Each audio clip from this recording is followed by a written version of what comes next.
네, 코스피가 무너진 것은 시장의 예상을 뛰어넘는 연준의 매파 기조 때문이라고 생각이 드는데요. 하반기 시장의 분수령이었던 파월 의장의 잭슨홀 심포지엄 연설은 시장을 공포감에 빠지게 했습니다.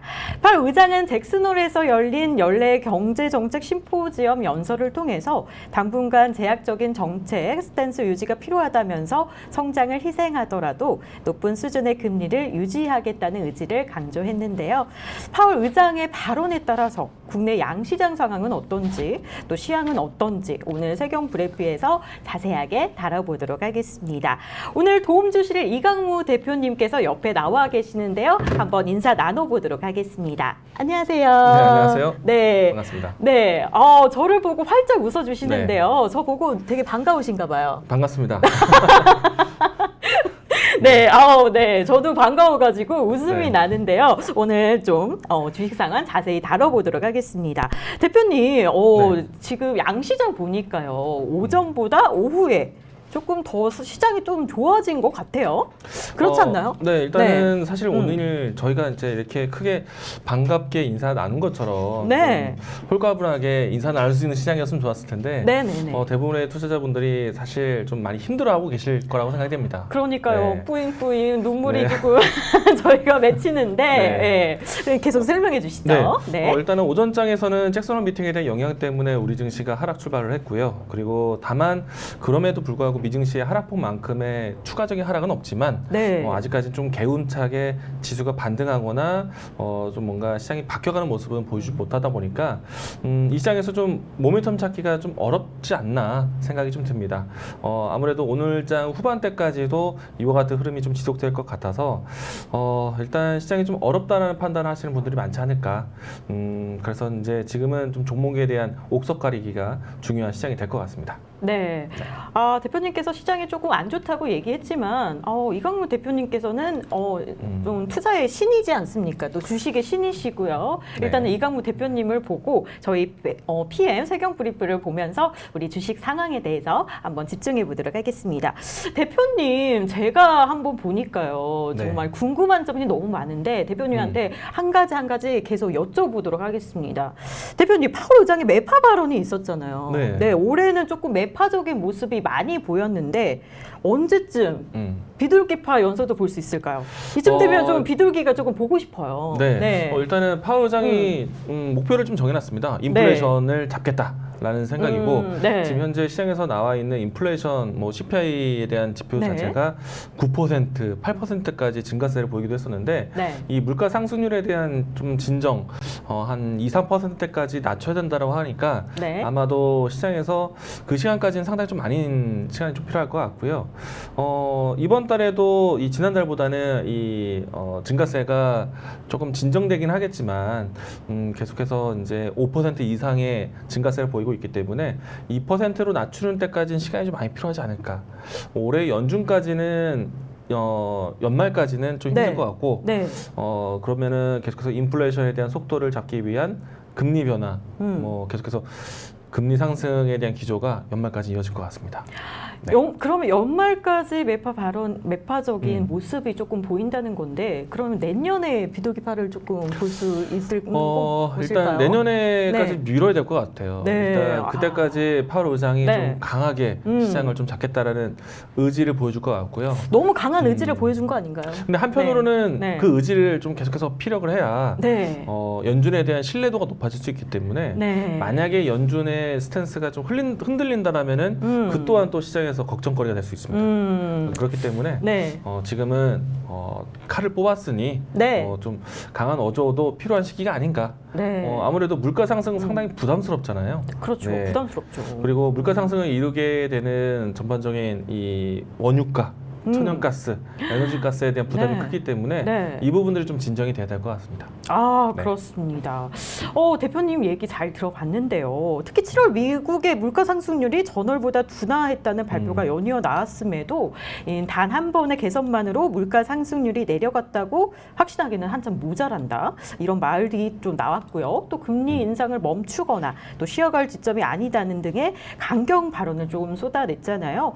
파월 의장의 강경 발언에 뉴욕 증시는 급락을 했는데 실제로 잭스홀 미팅 당일 주식시장의 변동성은 좀 컸지만 환율과 금리는 상대적으로 좀 차분했다 이런 말도 나오고 있는데요. 전문가님 네. 이런 모습에 대해서 어떻게 보십니까?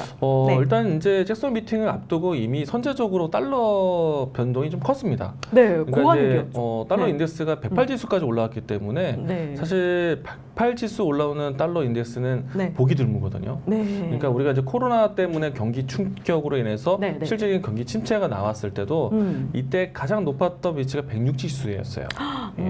그러니까 108 지수는 상당히 달러 강세 분위기였고 네. 그리고 이제 그 때문에 우리 환율이 1,340원대까지 단기간 올랐죠. 너무 올랐죠. 그렇기 네. 때문에 네. 이미 이제 잭슨홀 미팅을 앞두고 네. 달러 강세, 원화 약세와 같은 환율 변동이 이미 일어났기 때문에 네. 잭슨홀 미팅에 대한 충격을 일단은 환율은 선반영했다라고 생각이 되고 네. 그로 인해서 이제 그 동안에 이제 수급도 괜찮았던 시장 분위기가 상당히 좀 급변하게 됐습니다. 나스닥이 좀 크게 빠졌죠. 네, 네. 그렇습니다.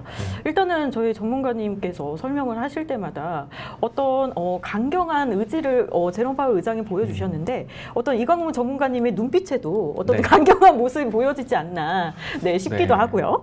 자, 올해 상반기 내내 FOMC를 앞두고 시장이 불안한 모습을 보여온 만큼 9월 FOMC 전까지 국내 증시가 혹시 불안정 흐름을 보일 수도 있을지 않을까 한번 염려가 되는데 어떨까요? 네. 아무래도 이제 네. 파월 의장 이제 네. 미국의 FOMC가 금리 인상한다면 아무래도 신흥국의 입장인 우리나라 같은 경우에는 그 금리 인상에 대한 기조를 따라갈 수밖에 없겠죠. 네. 근데 일단 이제 9월 달에 FOMC를 통해서 네. 금리 속도에 대한 보폭이 상당히 클 것으로 예상하고 있기 때문에 이런 속도라면은 지금 미증시와 미국과 우리의 이 금리 차가 역전이 될 수가 있습니다. 이미 지난달에 일시적인 역전되는 모습도 보여주기도 했었는데 네. 그렇게 되면은 사실은 우리 시장의 투자 매력도가 떨어지겠죠. 왜냐하면은 뭐 예를 들어서 금리에 대한 변동이 국채 금리까지 이어질 것이고 국채 금리에 대한 매력도가 사실은 우리나라보다 네. 미국이 더 높다라면은 신흥국에 투자는 안 하겠죠. 그렇죠. 안정적인 네. 선진국이며 금리가 네. 좋은 곳을 선택하기 때문에 네. 그렇기 때문에 우리 시장의 자금 유입이 상당히 좀 답답할 수 있다라고 볼 수 있습니다. 답답하더라도 이광문 대표님께서는 긍정의 신이라고 볼 수 있기 때문에 일단은 긍정적인 또 흐름을 또 봐야 네. 되잖아요. 네. 일단은 미국 연준은 지난달 27일 날 FOMC 정례 회의에서 2달 연속 자이언트 스텝을 밟은 바 있습니다.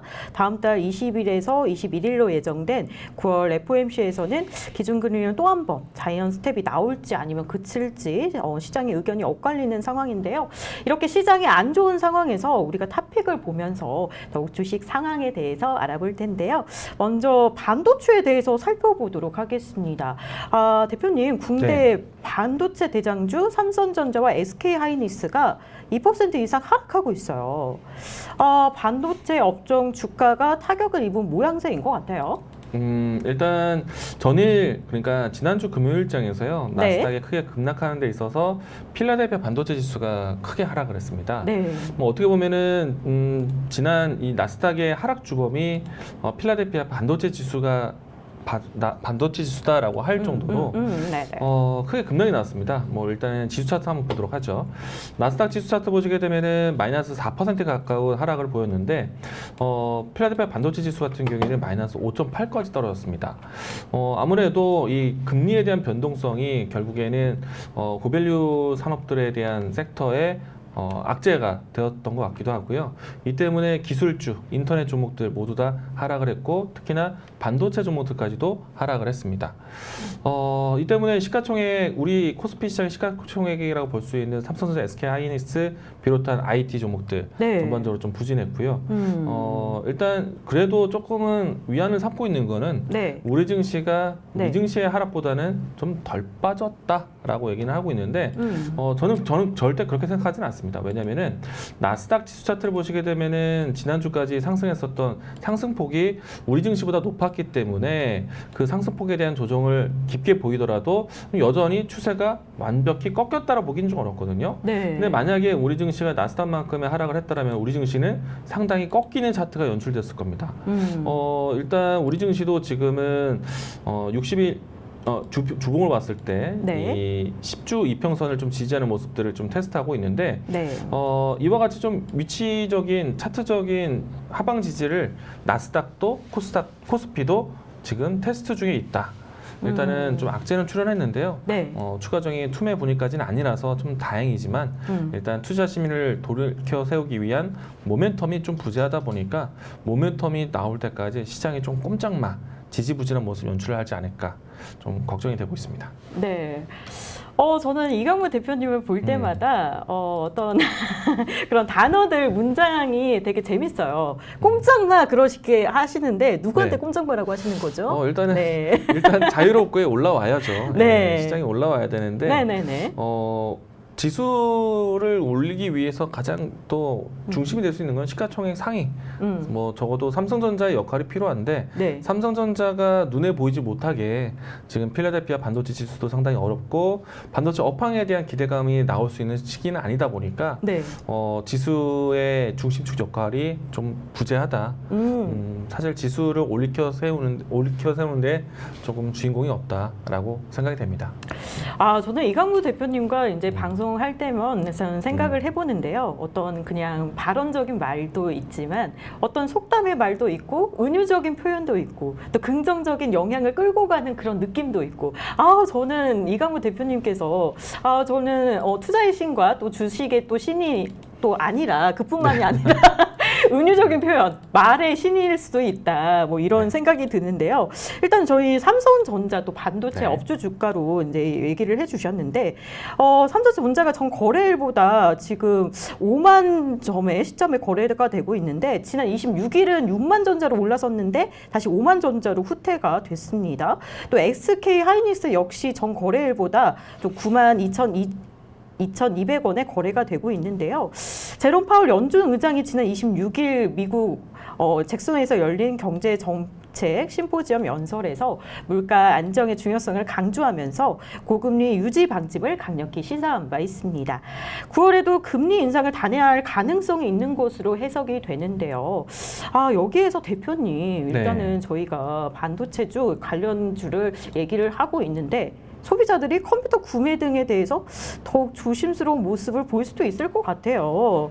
일단은 바벨테크의 부진한 실적과 가이던스 발표도 반도체 업종 하락 요인이었고요. 또 이 같은 여파로 아까 말씀하신 필라델피아 반도체 지수도 하락을 했잖아요. 이런 상황에 대해서 반도체주는 어떤 흐름에 관해서 어떻게 저희가 앞으로 전망해야 되고 어떻게 집중을 해야 되는지 좀 설명을 들어볼 수 있을까요?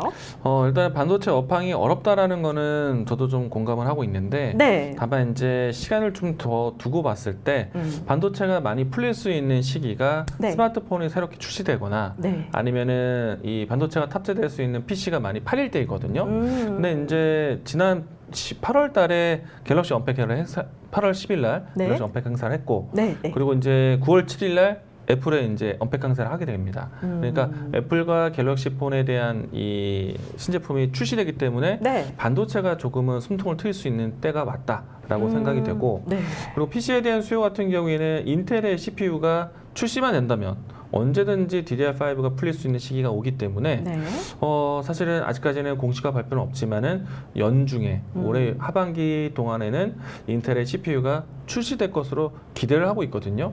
아직 안 나왔을 뿐인데 그래서 나온다라면 반도체 업황은 지금까지 어렵다는 평도 좀 한순간에 좀 바꿀 수도 있기 때문에 이 부분에 대해서는 저는 잠재적으로 좀 모멘텀 기대를 해봐야 되지 않을까 생각을 하고 있습니다. 근데 이제 오늘자만 봤을 때는 삼성전자가 다시 5만 전자로 내려왔다라는 좀 자극성이 있는 좀 기사글이 나오고 있기 때문에 지금은 아마 삼성전자, SK 하이닉스에 대한 좀 모멘텀 찾기가 조금은 시간을 두고 좀 기다려봐야겠죠. 네.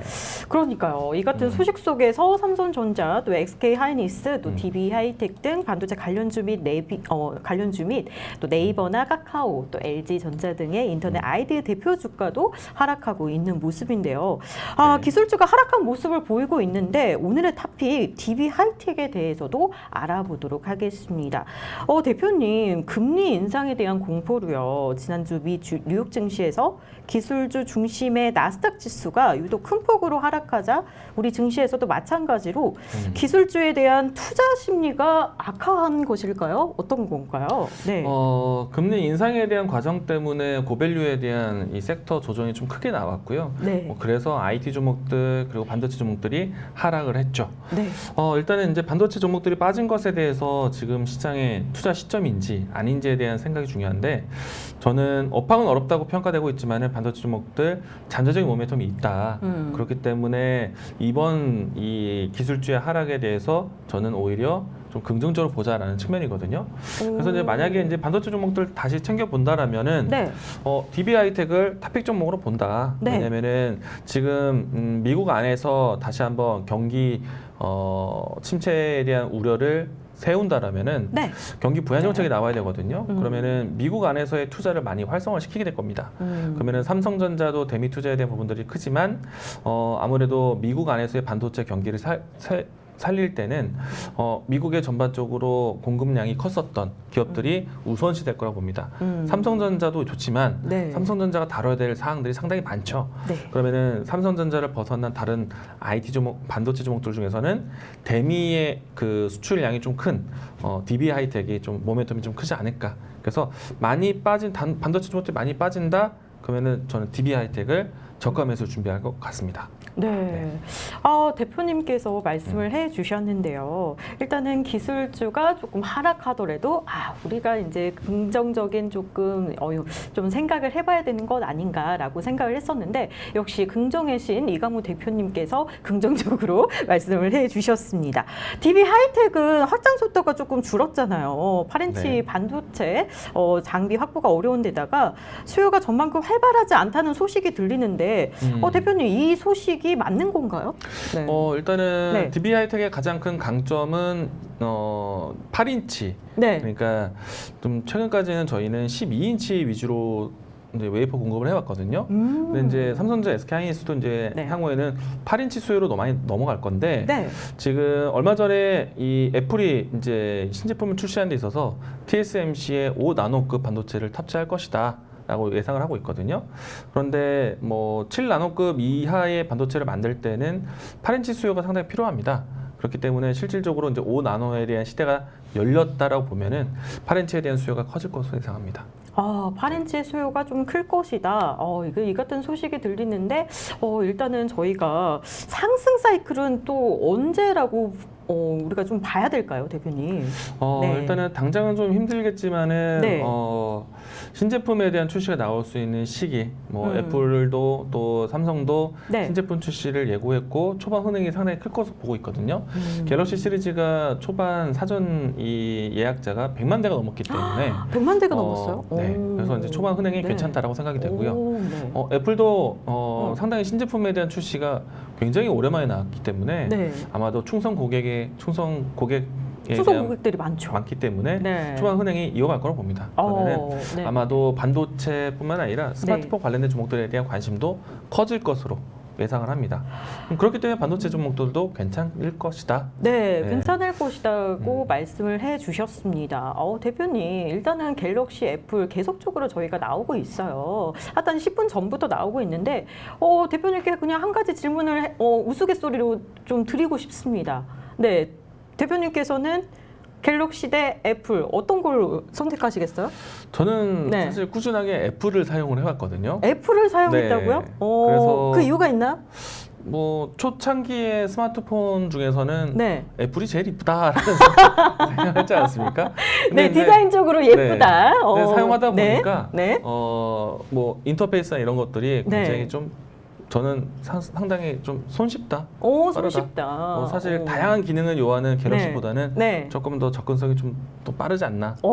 그렇습니다. 일단은 대표님께서는 애플 애플의 좀 디자인이 예쁘다 이런 식으로 이제 보셨는데 저는 그렇다면 갤럭시를 조금 보도록 하겠습니다. 갤럭시는 애플에 없는 녹음 기능이 있어요. 저는 녹음을 되게 좋아하거든요. 네, 그래서 갤럭시를 선택하도록 하겠습니다. 뭐 짧게 남아서 우스갯소리로 한번 진행해봤습니다.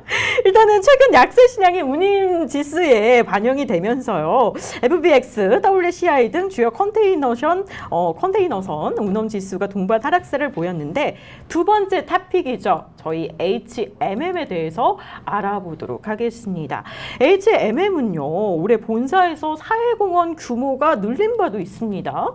주요 해운사들의 주가가 장중 낙폭을 키우고 있는데 투자자들이 해상 운임 동향과 외국인들의 태도 등에서 촉각을 세운 가운데 이 같은 흐름이 보이는 것일까요? 대표님 어떻게 봐야 될까요? 네. 일단은 오늘 해운주가 빠지는 데서 특징적 뉴스가 나왔거든요. 네. 일단은 운임 비용이 계속 하락세를 보이고 있다. 네. 뭐 연초 1월 달보다 계속해서 이제 하향세를 보이는 것이 해운주에게 악재다. 운임 비용이 낮아지기 때문에. 네.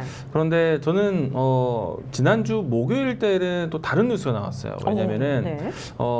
이 운임 지수가 고점 대비해서 내려왔지만 네. 여전히 과거보다는 높은 운임을 가지고 있기 때문에 네. 이들 기업들이 실적은 괜찮을 수 있다. 저는 사실은 뭐 귀에 걸면 귀걸이, 코에 걸면 코걸이지만 오늘 낮아지고 있는 추세에서는 악재는 맞죠. 아쉬운 건 맞죠. 그런데 이 현대상선, H&M 같은 경우에는 10년 만에 이제 흑자 전환을 한 상태에서 사실 올해도 내내 흑자를 유지할 수 있을 정도로 과거보다 운임 비용이 상당히 높습니다. 그리고 가격만 높은 것이 아니라 지금 여전히 이제 경기 동향에 대해서는 부정적이지만은 해운 사업에서는 봤을 때는 물동량이 여전히 많거든요. 그러면은 사실은 주가의 향방이라든지 시장에 대한 여러 가지 지표에 대한 가격 조정은 나올 수 있지만은 실적은 괜찮을 것이다. 실적 사실 펀더멘탈적인 부분들에서는 부정적이지만은 실적은 유지되고 있다. 그렇기 때문에 만약에 오늘과 같은 뉴스가 나온다라는 거는 저는 사실은 해운주 보기 어려운데 만약에 실적 시즌에서 찾아본다라면은 H&M 정도는 탑픽 종목 안에서 좀 볼 수 있지 않을까. 생각이 듭니다. 그렇습니다. 일단은 명언이 나왔습니다. 이강무 대표님께서 방송할 때마다 자주 쓰이는 속담이 나왔죠. 코에 걸면 코걸이, 귀에 걸면은 귀걸이 이렇게 속담을 보여주셨는데 이강무 대표님께 짧게 하나 질문 한번 해보도록 하겠습니다. 코에 걸면 코걸이, 귀에 걸면 귀걸이 이런 말씀을 너무 자주 하시는데 어떤 이강무 대표님의 명언인가요? 아니죠. 우리가 흔히 말해서 같은 뉴스에서도 주가가 좀 다르게 반영을 하니까 사실은 우리가 지난주에 확인했던 뉴스가 좋은 뉴스였는데 이번 주에는 또 나쁘게 해석을 했기 때문에 사실은 주식 하시는 분들에게는 상당히 방향성 찾기가 어렵겠죠. 어렵죠. 그런데 중심을 지키고 이야기 드린다면은 저는 오늘 나온 뉴스보다는 지난주에 나왔던 뉴스를 보고 실적 시즌에 열어볼 수 있는 섹터는 맞다. 이 해운주들에 대한 실적은 3분기에도 괜찮을 것 같다라고 이야기 드리겠습니다. 이강무 대표님께서 해운주들의 종목이 조금 상승할 것이다, 좋게 볼 것이다라고 말씀을 덧붙여 주셨습니다. 일단은 말이죠. 시장이 조금 안 좋은 상황에서 한쪽에 좀 빛 같은 소식이 있습니다. 긍정적으로 좀 보지 않을까 싶은데 그래도 방산주가 상승을 하고 있어요. 세 번째 토픽 현대 로뎀인데요. 현대 로뎀과 하나 에어로스페이스 등 방산주가 최근 수출 계약에 힘입어서 상승을 하고 있습니다. 네, 대표님 어떤 현대 로뎀에 관해서 어떻게 저희가 집중적으로 좀 봐야 될까요? 네, 현대 로뎀이죠. 죄송합니다. 현대 로뎀이 오늘 시장이 어려운 환경 속에서도 모멘텀 뉴스가 나왔습니다. 4조 원 규모 이상으로 해서 폴란드에 이 전차 공급을 한다라는 계약을 따냈고요. 사실 이 때문에 이 다른 방산주들까지도 투자 심리가 좋아지면서 방산주 관련된 주분들이 모두 다 강했습니다. 그래서 이제 오늘 방산주가 좀 유일하게 올라가는 섹터가 아닐까라는 생각이 되는데 일단 방산주 흐름을 하나씩 살펴보도록 하겠습니다. 한국항공우주도 오늘 신고가가 장중에 연출이 되었고요.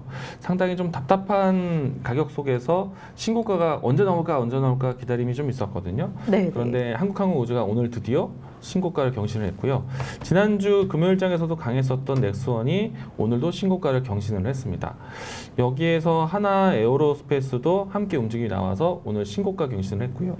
그리고 직접적인 뉴스가 나왔었던 현대 로템도 오늘 장중 신고가는 아니지만은 시장이 어려웠다 보니까 오늘 장중에 3%대의 상승세를 확인을 시켜줬습니다.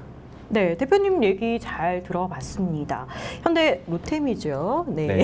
로템은 네, 폴란드 군비청과 폴란드 K2전자 공급 사업 계획을 체결을 했는데요. 현대 로템 주가가 집중을 한번 해봐야겠죠, 대표님? 네, 일단은 방산수요에 대한 부분들이 폴란드 건뿐만 아니라 네. 앞으로도 이 주변 유럽 국가 안에서 좀 더 이제 해외 수주에 대한 기회가 좀 늘어나지 않을까. 네.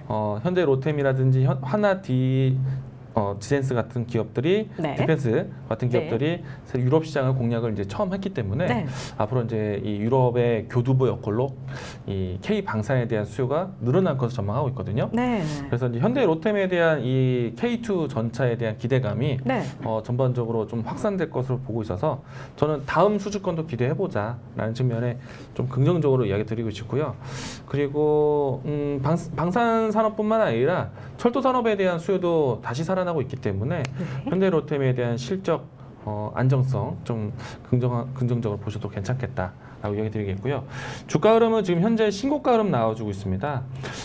연중 신고가를 이미 돌파를 일찌감치 했었고요. 그리고 지금은 해외 수준권에 대한 모멘텀이 일찍이 주가의 선행방향 됐다라고 볼 수도 있는데 저는 하방에서 올라오고 있는 이평선에 대한 정배열이 계속 진행된다라면은 장기적으로 현대 로템 보셔도 괜찮지 않을까 생각이 될 정도이기 때문에 저는 오늘 상승뿐만 아니라 향후에 대한 향방에서도 긍정적으로 보자.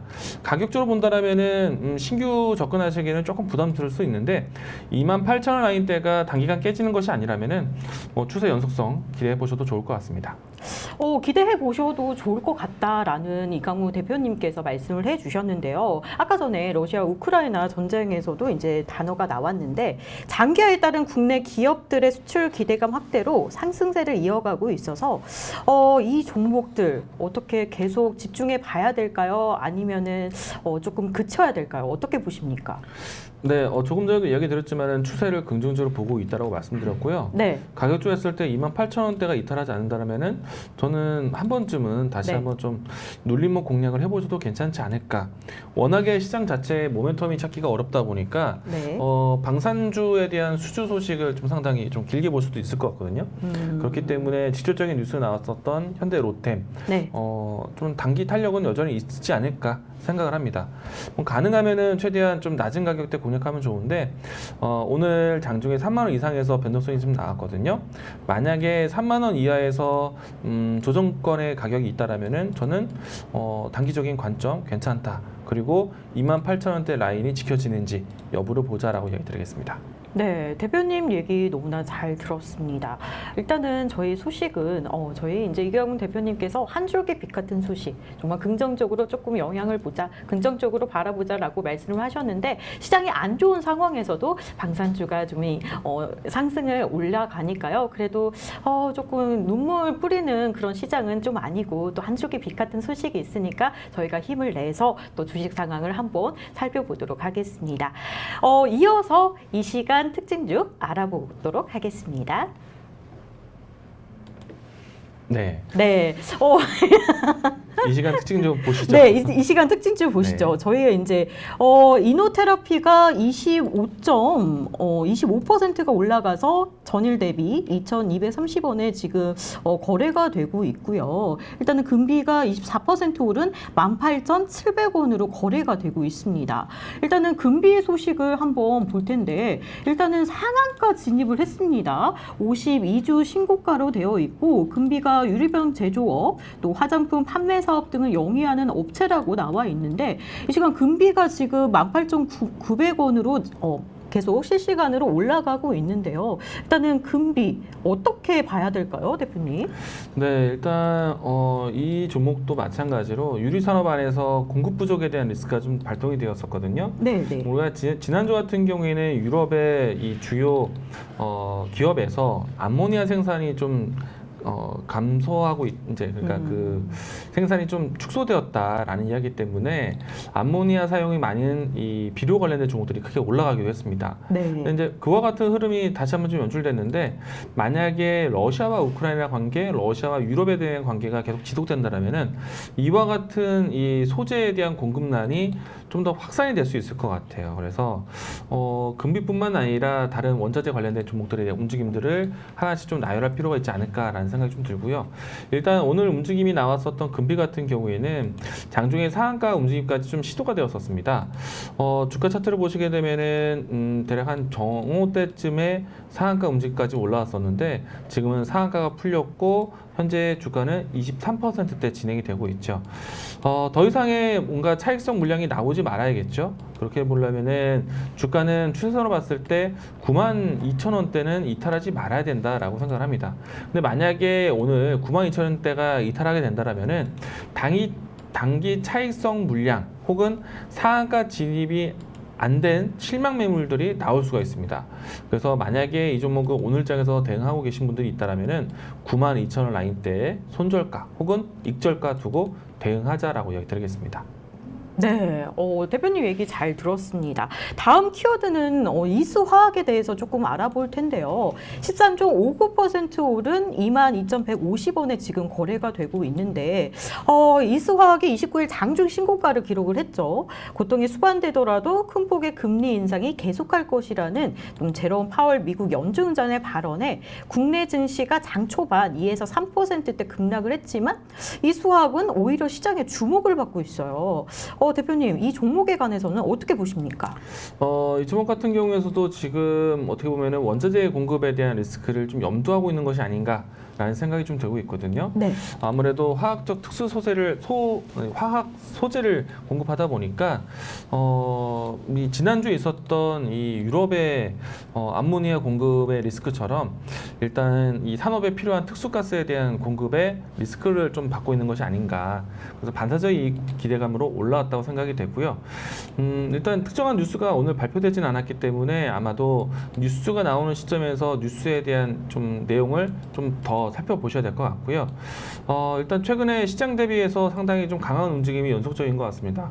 음봉보다는 양봉이 좀 많았고 그리고 네. 추세가 꾸준하게 정배열 모습 보여주고 있기 때문에 네. 저는 추세대로 대응하자라고 이야기 드리고 싶고 만약에 오늘 위치에서 추세 대응을 한다라면은 저는 이 종목 같은 경우에는 25,000원 라인대 이 라인대를 중요한 가격선으로 이야기 드리도록 하겠습니다. 네, 자세한 설명 너무나 감사드립니다, 대표님. 네. 네. 그다음에 세 번째는 아모 그린텍인데요. 10.64% 오른 15,600원에 지금 거래가 되고 있는데 지금 상승세를 또 올리고 있어요. 아모 그린텍의 주가가 테슬라와 리비안에 쏟아지는 수주의 수혜가 예상된다는 분석이 강세입니다. 이 종목에 관해서는 또 어떨지 이강무 대표님과 자세히 이야기 나눠보도록 하겠습니다. 네, 올해보다는 이제 내년까지 앞으로 계속 전기차에 대한 공급이 커질 것이다라고 전망을 하고 있죠. 네. 이 때문에 지금 테슬라 모터스 중심이었던 시장에 대한 라인도 리비안 그밖에 주요 이 완성차 기업들에 대한 전기차 공급 수량도 상당히 높아질 것으로 보고 있는데 아모 그린텍 같은 경우에는 안정적인 테슬라 라인하고요. 그리고 리비안 공급에 대한 기대감도 가지고 있기 때문에 저는 이 부분들이 전기차 시장에 대한 전망, 긍정적인 리포트가 나오면서 주목을 받았다라고 생각을 합니다. 저는 이 종목 같은 경우에는요. 단기적인 흐름이 아니라 좀 중장기적인 흐름도 괜찮다고 보고 있거든요. 지금 주가 차트를 보시게 되면은 오늘 현재 위치가 대략적으로 박스권의 상단 위치로 보이기도 하는데 저는 시간을 두고 본다면 이 박스권도 돌파할 수 있다라고 봐요. 그래서 가격적으로 했을 때 하단에서 13,000원 라인대 이렇게 좀 현재 위치에서는 좀 박스권 대응하시면 좋을 것 같고요. 14,000원 이하에서는 저는 매수 관점. 그리고 현재는 15,500원 라인대 위치가 고점처럼 보이긴 하는데요. 물량이 좀 크시다라면 현재 위치에서는 차익 실현 챙기는데 저는 조금 더 시간을 두고 본다라면은 18,000원 라인대까지도 올라가는 주가 추세를 좀 기대해보자. 라고 이야기 드리겠고요. 시간을 두고 좀 보셔야 될 것 같습니다. 만약에 이 종목을 접근하지 못하셨던 분들이라면은 가격 조정 때 관심 있게 보셔도 괜찮겠다. 라고 이야기 드리겠습니다. 네, 이강문 대표님께서는 언제나 명 강사처럼 되게 자세한 설명을 요구를 많이 해주세요. 너무나 듣기가 좋습니다. 네, 아유, 예, 그런 인기 비결이 있지 않을까 생각이 듭니다. 자, 주식 상황이 안 좋은 상황이 있는데도 긍정적인 한 줄기 빛 같은 종목이 좀 상승하고 있으니까요. 저희가 조금 우울해하지 말고 또 상승주에 대해서 한번 집중을 해봐도 될 것 같아요. 또 그리고 오늘 이 시간 저희가 준비한 모든 것들 살펴봤는데요. 이강문 대표님께서도 긍정의 신, 또 투자의 신과 함께하는 대표님과 함께하고 있는데 일단은 대표님의 긍정적인 마인드, 또 긍정적인 한 줄기 빛을 우리한테 소개를 해주셨는데 내일 또 함께해 주실 거죠, 대표님? 네, 네. 들어가겠습니다. 이강문 대표님 너무나 감사드리고요. 여기서 잠시 보내드리고요. 일단은 세계경제TV는요. 투자자분들을 위한 정보 채널입니다.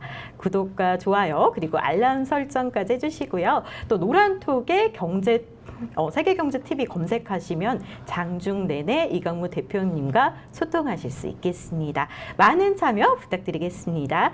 준비한 소식 여기까지고요. 내일 1시에 다시 찾아오도록 하겠습니다. 내일 만나뵙겠습니다. 내일 만나요. 수고하셨습니다.